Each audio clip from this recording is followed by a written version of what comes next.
Have you ever wondered why someone who initially seemed so passionate suddenly becomes distant and rejects intimacy with you? Do you feel like no matter how much effort you put into the relationship, they still build an invisible wall that blocks all emotional closeness? If the answer is yes, then it's very likely that you are dealing with a partner who has a dismissive avoidant attachment style. Someone who constantly avoids emotional intimacy, especially deep connection in sexual life. Hello everyone, I'm Jim Rohn, a psychologist and your companion in decoding the mysteries of the soul and your emotional relationships. In today's video, I'll thoroughly explain why people with the dismissive avoidant style easily shut down when it comes to physical intimacy. This can make you doubt yourself, feel deeply hurt, and even lead to a breakdown in the relationship. What is hidden behind their coldness and distance? Is it something you did wrong, or are they simply struggling with unhealed emotional wounds? I will reveal the secrets behind this avoidant pattern, and more importantly, I will help you identify subtle signs so you can approach them the right way, ease their psychological barriers, and rekindle the intimacy you've always longed for. If you want to understand more about the psychology of the one you love to save your relationship and to truly grasp who they are, make sure you hit the subscribe button and turn on the notification bell to join me in every upcoming video. Now let's dive into the secrets of the dismissive avoidant mind, because the answers will surprise you. First of all, this is a situation that many people have gone through, whether they're in an ambiguous relationship or a clearly defined romantic one.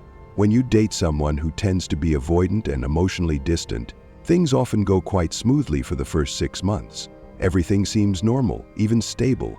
But then, after that period, which could last up to a year or even longer, the person begins to close themselves off. Initially, the change is mostly emotional. They become more distant. But gradually this spreads to other areas like intimacy or even sexual life, completely disrupting the sense of connection between the two of you. There are some deep-rooted reasons behind this, and interestingly, the person on the receiving end often blames themselves. You know, we're human, so it's completely natural to wonder, was it my fault?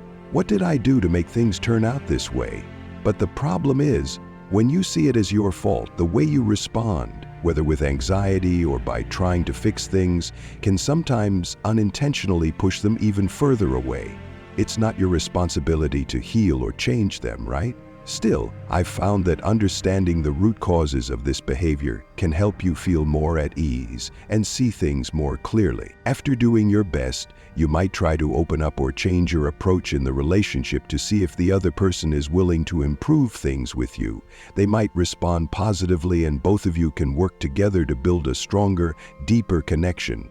But if they don't respond, that's also a clear signal, isn't it? That's why setting a time limit is very important. If you feel that your needs, whether emotional, physical closeness, or any other aspect, are not being met, give yourself a specific amount of time. For example, you might think, I will fully commit for another 2 months, or maybe 6 more weeks. This time frame depends on your situation. Are you married, or have you only been dating for a few months? Each situation will require a different timeline to consider. But if by the end of that period everything remains stagnant with no progress at all, it's time to ask yourself, is this relationship really right for me? Especially with people who tend to be avoidant and distant, they often follow their emotions.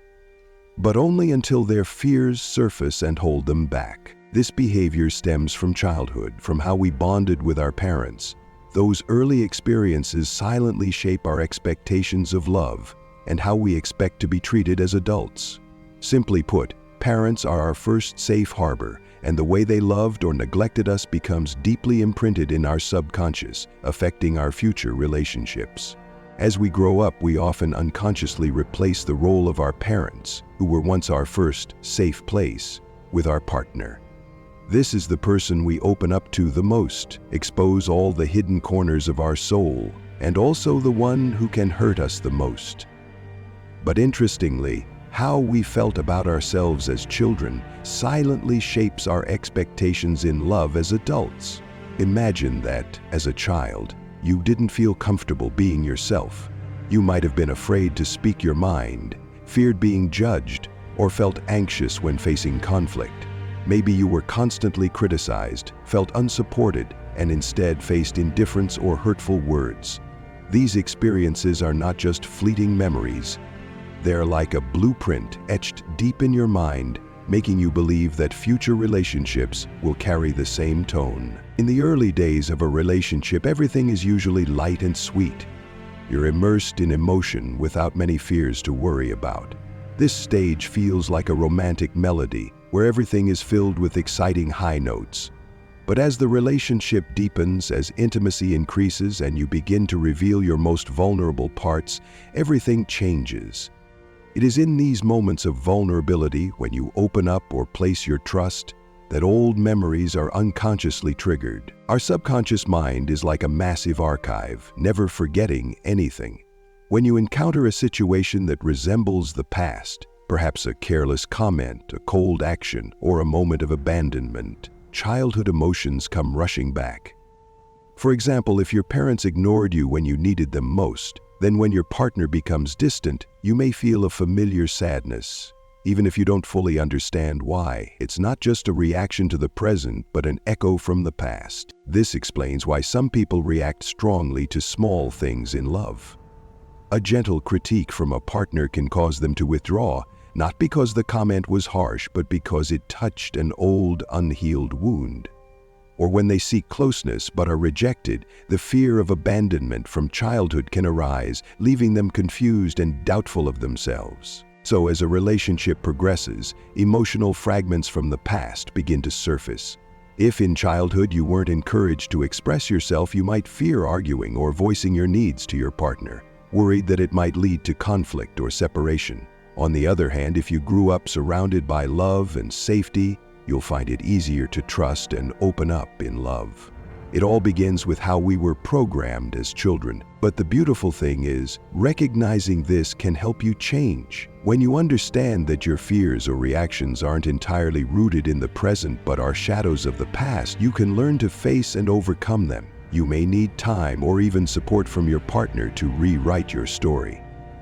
Either way, the journey of discovering yourself in love is not just about finding the right person, but also about truly understanding yourself, from the old scars to the new desires. And when you do that, the relationship becomes not just a place to give love, but also a place to heal. Simply put, a trigger functions like a hidden button in your mind. When something happens, a word, an action, your subconscious digs through the old files and asks, "Have I experienced this before?" Then all the emotions from the past, whether happy or sad, immediately rise like crashing waves. If as a child you felt insecure, neglected, or had to handle everything on your own by pulling away to protect yourself, those same feelings are likely to resurface when you start getting close to someone in adulthood, especially during moments when you open up or seek intimacy. Childhood is the stage when we are most vulnerable, right? At that time, we are completely dependent on our caregivers. Even as we grow up and enter adult relationships with love or intimacy, the imprints from childhood silently remain. For instance, with dismissive avoidant individuals, when they feel scared or criticized, their natural reaction is to withdraw. They create distance to self-soothe, like a shield protecting the heart. Dismissive avoidant individuals tend to downplay the need for attachment. For them, keeping distance is a way to feel safe. This doesn't only occur emotionally, but also in physical or sexual intimacy. They often live too much in their heads, always thinking, analyzing, instead of truly feeling. They may seem distant, disconnected from the moment, and sometimes unaware of their own emotions or bodily sensations. Everything becomes a logical problem. They rationalize both love and intimacy rather than immersing themselves in it. Interestingly, it's this very disconnection that sets them apart. While others may connect easily through emotion or closeness, they build an invisible wall, not because they don't care, but because it's the way they've long learned to protect themselves.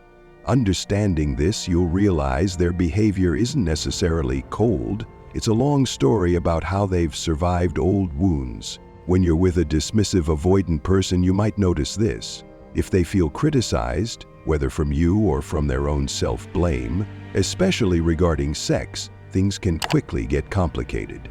They start overthinking, analyzing every detail, from the pressure to perform to how they should behave. The result? They can't relax, can't enjoy, and struggle to be present with you in the moment. Their mind becomes a non-stop machine, turning intimacy into a strange, even awkward experience. Ask them if they feel insecure and you won't get a direct answer. They're not the type to easily admit, yes, I'm uncomfortable with closeness. But in reality, their body is often in a state of tension, the nervous system always ready to flee. Through many deep conversations, I've discovered one thing. If you ask patiently, they will gradually open up. They admit they overthink, that they're not truly present in their body, not immersed in the experience. Over time, the habit of keeping distance and seeking flaws, partly due to subconscious blueprints, makes them feel disconnected from their partner. This becomes more apparent as the relationship deepens when closeness demands that they open up. Gradually, the initial comfort fades, replaced by a sense of disconnection. But don't worry, there is a way to improve. You can try gently opening up, something like, I feel like we've been a bit distant lately. Closeness means a lot to me. Could we try being more present, doing something together? Turn conversations about sex or intimacy into something normal, not forced. When both of you feel comfortable discussing these things, that invisible wall will gradually melt away. A safe space to share not only brings emotional closeness, but also makes intimate moments more natural and meaningful. With patience, everything will become clearer. Another way to help a dismissive avoidant person open up is to make them feel loved without having to be perfect.